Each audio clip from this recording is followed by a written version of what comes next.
આજરોજ અંજાર પ્રાંત કચેરી ખાતે સમસ્ત કચ્છ આહિર સમાજ દ્વારા પૂર્વ કચ્છ આહિર સેના કચ્છ દ્વારા હીરાભાઈ જોટવાના સમર્થનમાં નાયબ કલેક્ટરને આવેદનપત્ર પાઠવવામાં આવ્યું। કચ્છ આહિર સમાજ દ્વારા આહિર સમાજના અગ્રણીઓ યુવાનો મોટી સંખ્યામાં ઉપસ્થિત રહ્યા હતા અને આહિર સમાજના અગ્રણી હીરાભાઈ જોટવા કે જેઓ સોમનાથ જિલ્લાના સુપાસી ગામના વતની છે ને તેમને તાજેતરમાં ભ્રષ્ટાચાર આચરવાના આરોપમાં ખોટી રીતે સંડોવણી કરવામાં આવેલ હીરાભાઈ જોટવા અને તેના પુત્રને પોલીસ સ્ટેશને પૂછપરછ માટે લઈ જવાના હોય, જે બાબતે ભરૂચ પોલીસ દ્વારા ધરપકડ કરી પૂછપરછ કરવાના બહાના હેઠળ લઈ જઈ અટકાયત કરવામાં આવેલ હતી। જે બાબતે કચ્છ આહિર સમાજ તેમજ પૂર્વ કચ્છ આહિર સેના ગુજરાત રોષ વ્યક્ત કરી અંજાર નાયબ કલેક્ટરને લેખિતમાં આવેદનપત્ર પાઠવ્યું હતું।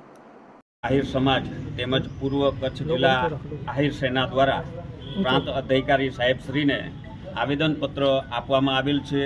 અમારા સૌરાષ્ટ્રના સામાજિક આગેવાન અને હંમેશા બધા 18 વર્ણને સાથે રાખી અને સેવાકીય પ્રવૃત્તિ કરતા હોય એવા હીરાભાઈ જોટવા તેમજ તેમના સુપુત્રની જે ધરપકડ કરવામાં આવેલ છે તેનો અમે સમગ્ર કચ્છ આહિર સમાજ તેમજ પૂર્વ કચ્છ જિલ્લા આહિર સેના સખત શબ્દોની અંદર વખોડીએ છીએ અને સરકારશ્રીને આપના માધ્યમથી અમે કહેવા માગીએ છીએ કે આની નિષ્પક્ષ તપાસ થાય અને યોગ્ય ન્યાય મળે તેવી અમે સમગ્ર આહિર સમાજ વતીથી અને પૂર્વ કચ્છ જિલ્લા આહિર સેના વતીથી અમે માંગ કરી રહ્યા છીએ। અને આ સમગ્ર ગુજરાતની અંદર અમારી આખી ગુજરાત આહિર સેના પણ આનો સતત બધી જગ્યાએ પ્રાંત અધિકારી સાહેબશ્રીને આવેદનપત્ર આપી અને વિરોધ કરી રહ્યા છે અને નિષ્પક્ષ તપાસ થાય એવી અમારી માંગણી છે। શું ઘટના શું છે ખાસ કરીને?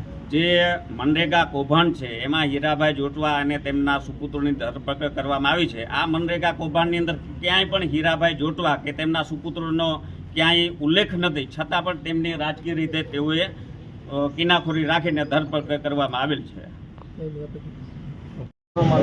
વાત કરવામાં આવે તો હીરાભાઈ જોટવાની જે કૌભાંડમાં જે ધરપકડ કરવામાં આવી છે મનરેગામાં, એને લઈને આજરોજ પૂર્વ કચ્છ આહિર સેના આહિર સમાજ દ્વારા પ્રાંત કચેરી નાયબ કલેક્ટર સાહેબને આવેદનપત્ર આપવામાં આવ્યો છે અને આજે સમગ્ર ગુજરાતમાં આહિર સમાજ દ્વારા આવેદનપત્ર આપવામાં આવી રહ્યા છે તેમજ અન્ય સમાજના લોકો પણ હીરાભાઈ જોટવાના સમર્થનમાં આવી રહ્યા છે। આપણે જોઈએ તો ક્યાંક ને ક્યાંક હીરાભાઈ જોટવા નિર્દોષ છે એવો સાબિત અહીંયા થયા છે, કારણ કે ક્યાંય પોતાની સંડોવણી સીધી રીતે ક્યાંય પણ સંડોવણી એમની છે જ નહીં, એમનું એજન્સીમાં પણ ક્યાંય નામ ખુલ્યું નથી, તો પણ જે ક્યાંક ને ક્યાંક રાજકીય કિનાખોરીના ભોગ બન્યા હોય એવો સ્પષ્ટપણે અહીંયા જણાઈ આવે છે। એટલે આજે આહિર સમાજ તેમજ આહિર સેના ગુજરાત દ્વારા જે કચ્છ જિલ્લા દ્વારા આજે આવેદનપત્ર આપી અને અમારી જે માગણી છે એ અમે નાયબ કલેક્ટર સાહેબ સુધી મુખ્યમંત્રી નાયબ કલેક્ટર મારફતે પહોંચાડી છે।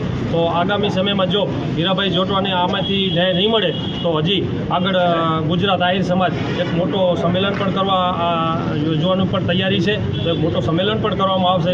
એટલે અમે અહીંથી આહિર સમાજ દ્વારા એક તંત્ર અને સરકારશ્રીને પણ એક સ્પષ્ટ સૂચના આપીએ છીએ કે ક્યાંક ને ક્યાંક આહિર સમાજના આગેવાનોને ટાર્ગેટ કરવાનું બંધ કરવામાં આવે।